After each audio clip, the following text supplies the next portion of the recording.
Әке қадірі.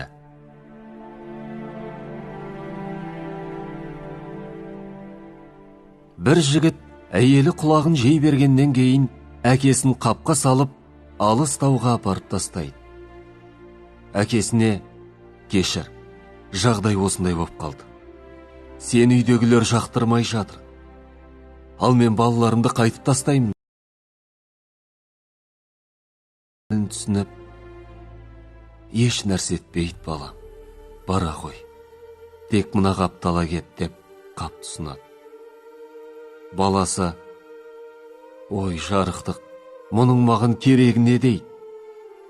Әкесі: ұлым, сен қартайып, балаларыңа керегің болмай қалғанда, осы қаппен сені де осында жеткізеді деген екен.